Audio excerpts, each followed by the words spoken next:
लेकिन हम लोग जो सोचते हैं वो एक दीनदार, टोपी सिल के अपनी बादशाह को जिंदगी देने वाले बुजुर्गान दीन, उनके हिसाब से हमारी पूरी कम्युनिटी की छवि है। इसलिए हम इस बात को हमेशा से इनकार करते हैं और मानते भी नहीं जो कोई ऐसा कोई बात भी बोलता है। हम एकदम क्लियर मानते हैं कि वो एक बुजुर्गान दीन थे और उन्होंने अपनी जिंदगी का जो मकसद है वो टोपी सिल के अपनी उन्होंने जिंदगी का बसर किए थे और एक नमाजी परहेजगार इंसान थे। ये हमारा वली अल्लाह के ताल्लुक से उनके बारे में बुजुर्गान दीन है, ये हमारा एकदम क्लियर स्टैंड है। ये हमने बचपन में भी पढ़ा था, ये हमने हमारे दिन से भी पढ़ा। इसलिए यही चीज हमने हमारे जो नेता है उनसे भी ये बात का विरोध जताया बाकायदा कि हमको ये सब चीजों के ऊपर बात नहीं करना चाहिए। हमारा मकसद काम है, हम लोग काम के ऊपर बात करना चाहिए। हम लोगों से कभी हम लोग राष्ट्रवादी कांग्रेस पार्टी का कभी भी प्लेटफॉर्म रहा है कि वो जात धर्म से हटके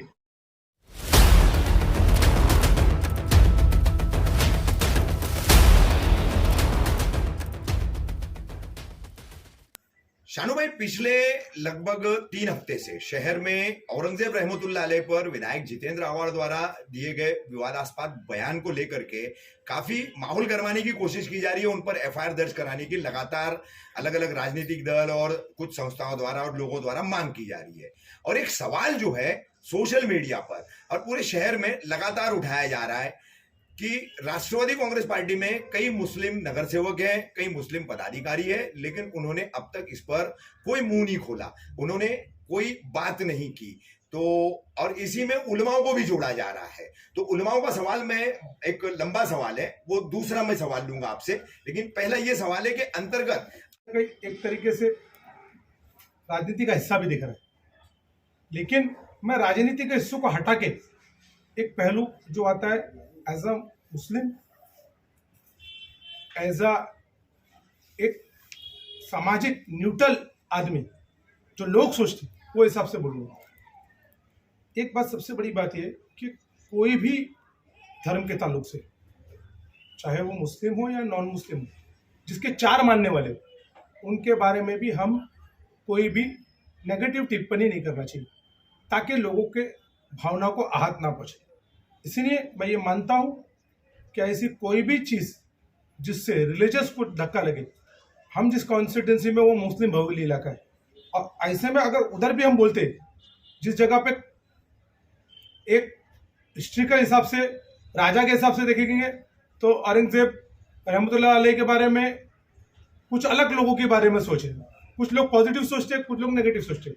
लेकिन हम लोग जो सोचते हैं वो एक दीनदार, टोपी सिल के अपनी बादशाह को जिंदगी देने वाले बुजुर्गान दीन, उनके हिसाब से हमारी पूरी कम्युनिटी की छवि है।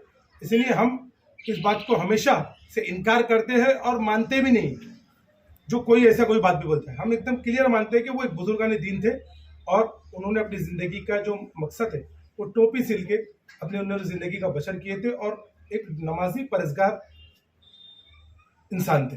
ये हमारा वली अल्लाह के ताल्लुक से उनके बारे में बुजुर्गान दीन है, ये हमारा एकदम क्लियर स्टैंड है। ये हमने बचपन में भी पढ़ा था, ये हमने हमारे दिन से भी पढ़ा। इसलिए यही चीज हमने हमारे जो नेता है उनसे भी ये बात का विरोध जताया बाकायदा कि हमको ये सब चीजों के ऊपर बात नहीं करना चाहिए। हमारा मकसद काम है, हम लोग काम के ऊपर बात करना चाहिए। हम लोगों से कभी हम लोग राष्ट्रवादी कांग्रेस पार्टी का कभी भी प्लेटफॉर्म रहा है कि वो जात धर्म से हटके सभी को लेके हित की बात की है, तो 4 लोगों की भी भावना दुखती है, तो वो भी बात नहीं करना चाहिए। ये तो एक कम्युनिटी का मामला है और हमारी नजर में तो वो एक रहमतुल्लाह अलैह मतलब थे और बुजुर्गान दीन थे और एक नेक नमाजी परहेजगार थे। वो ताउम्र हमारी नजर में वो वैसे ही रहे। तो इस मसले में जैसे आवाड़ साहब ने एक टिप्पणी की है और लोगों में नाराजगी है, तो उनकी तरफ से आप मतलब माफी मांग रहे हैं, मतलब माफी चाहते हैं? मैं एक बात मतलब दुख जता रहे हैं इस बात। देखिए, मैं एक बात बताता हूँ, अगर आवाड़ साहब की तरफ से मुझे माफी मांगना है तो मैं अपनी कौम से 100 बार माफी मांगता हूँ। और माफी मांगने की बात नहीं, मैं एज अ मुस्लिम मुझे भी इस चीज का दुख है। माफी मांगने मुझे भी दुख है ना, मैं मुस्लिम हूं ना, पहले मैं मुस्लिम हूं, फिर मैं कोई पार्टी में।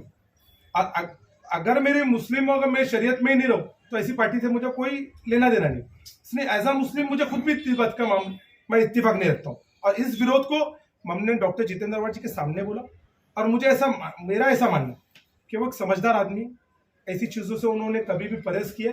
मुझे ऐसा लगता है कि वो ये बात को मानते कि नहीं, एक जिस शख्स ने अपनी जिंदगी काम के लिए डेवलपमेंट के नाते ये राजनीति की, वो इस चीजों से ऐसा परहेज करेंगे, ऐसा मेरा विचार है।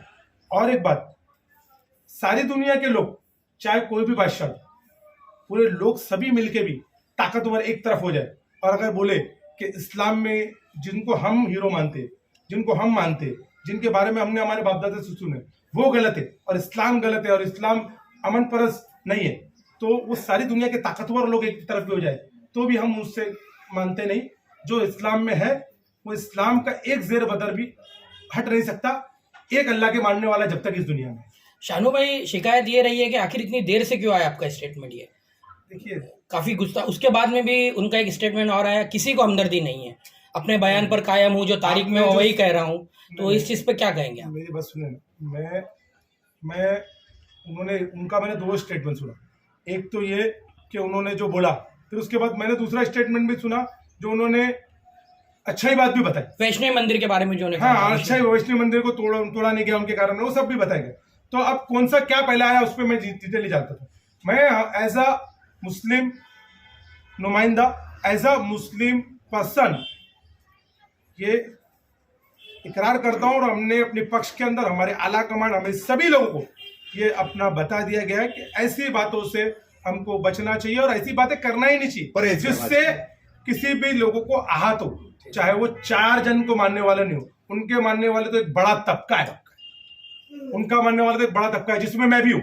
मैं भी ऐसा मानता हूँ। अभी इसी मुद्दे को लेकर के कुछ वीडियो भी एक वायरल हुआ है, कुछ राजनीतिक दल के पदाधिकारी है, उलमाओं को लेकर के टारगेट किया जा रहा है और उलमाओं को दलाल तक बोला जा रहा है। तो क्या मतलब ये जो अब इस तरीके का जो प्रचार प्रसार हो रहा है, इस तरीके की जो बातें हो रही है, कहाँ तक उचित लगता है आपको? यही प्रॉब्लम हो रहा है ना, हम लोग जिनको इल्म के बारे में कुछ मालूम नहीं, हम कुछ जाहिल लोग, हम उन उलमाओं के बारे में टिप्पणी कर रहे हैं जिसके बारे में हमें कतई नहीं करना चाहिए। मैं आपके जरिए ये आग्रह करना चाहता हूँ और विनती भी करना चाहता हूँ और मैं ये भी डिपार्टमेंट को भी बोलना चाहता हूँ कि देखिए, इस शहर में कोई भी अपने राजकरण के लिए उलमाओं को सोशल मीडिया के प्लेटफॉर्म पे, मीडिया के प्लेटफॉर्म में बदतमीजी ना करे। उन्होंने कहीं ना कहीं किसी दीनदारी मामले में काम किया होगा, एक नमाजी होंगे, परहेजगार होंगे, कुछ तो होगा जो उनको उलमा बोल रहे। और उलमाओं का अगर आप एक उलमा को बोलते हो तो महाराष्ट्र देश में ऐसा लगता है सभी उलमा वो कैटेगरी में आ रहे। तो कुछ उलमा बोलने से नहीं चलेगा। उलमाओं से अगर आपको शिकायत है, आप उनके खानका, मस्जिद, मदरसे में जाइए और उनको बोलिए कि आपसे हमको ये शिकायत हो, उनसे जवाब लीजिए।